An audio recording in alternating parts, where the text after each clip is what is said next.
Assalamualaikum warahmatullahi wabarakatuh. Saya Ajeng Rahmawati dari 12 IPS 3 ingin menjelaskan tentang Indonesia dalam panggung dunia. A. Landasan ideal dan konstitusional politik luar negeri Indonesia bebas aktif. Politik luar negeri suatu negara lahir ketika negara itu sudah dinyatakan sebagai suatu negara yang berdaulat. Indonesia yang merupakan sebuah negara berdaulat juga menjalankan politik luar negeri yang senantiasa berkembang disesuaikan dengan kebutuhan dalam negeri dan perubahan situasi internasional. Landasan ideal dalam pelaksanaan politik luar negeri Indonesia adalah Pancasila yang merupakan dasar negara Indonesia.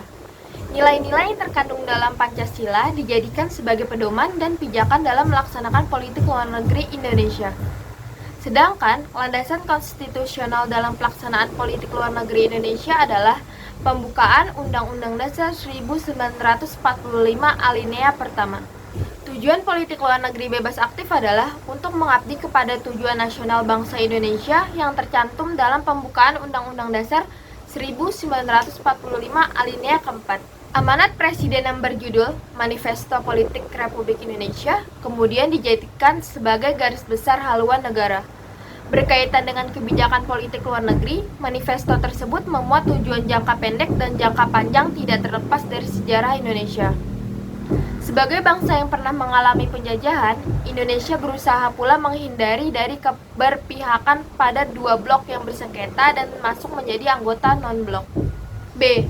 Politik luar negeri bebas aktif dan pelaksanaannya. 1. Lahirnya politik luar negeri bebas aktif.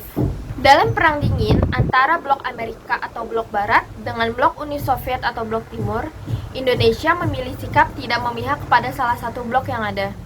Sikap yang demikian inilah yang kemudian menjadi dasar politik luar negeri Indonesia yang biasa disebut dengan istilah bebas aktif. Yang artinya, dalam menjalankan politik luar negerinya, Indonesia tidak hanya tidak memihak tetapi juga aktif dalam usaha memelihara perdamaian dan meredakan pertentangan yang ada. Yang artinya, dalam menjalankan politik luar negerinya, Indonesia tidak hanya tidak memihak tetapi juga aktif dalam usaha memelihara perdamaian dan meredakan pertentangan yang ada di antara dua blok tersebut dengan cara bebas, mengadakan persahabatan dengan semua negara atas dasar saling menghargai. Yang kedua, politik luar negeri Indonesia masa demokrasi parlementer 1950 sampai 1959. Sejak pertengahan tahun 1950-an, Indonesia telah memprakarsai dan mengambil sejumlah kebijakan luar negeri yang sangat penting dan monumental, seperti Konferensi Asia Afrika atau KAA di Bandung pada tahun 1955 dan keikutsertaan Indonesia dalam Forum Gerakan Non-Blok atau GNB. Politik luar negeri Indonesia masa demokrasi terpimpin.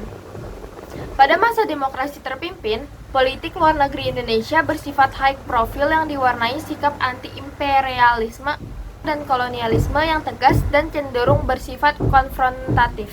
Dalam mempromosikan Indonesia ke dunia internasional, Presiden Soekarno juga menunjukkan bahwa dia mendapat dukungan dari seluruh lapisan masyarakat yang tercermin dari Nasakom, nasionalis, agama, dan komunis, yang menjadi jiwa bangsa Indonesia yang diperhitungkan dapat menjadi kekuatan untuk neokolonialisme dan imperialisme.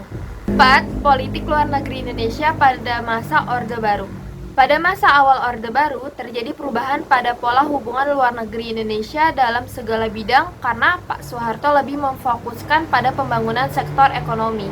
Sikap Indonesia dalam melaksanakan politik luar negerinya adalah dengan menghentikan konfrontasi dengan Malaysia dan Indonesia terlibat aktif dalam membentuk organisasi ASEAN.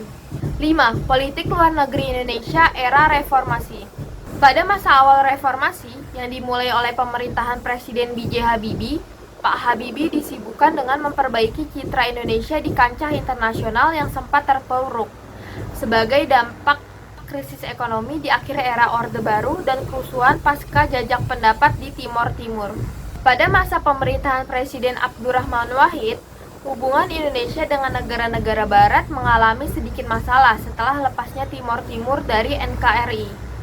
Gus Dur memiliki cita-cita mengembalikan citra Indonesia di mata internasional dengan melakukan banyak kunjungan kenegaraan ke luar negeri.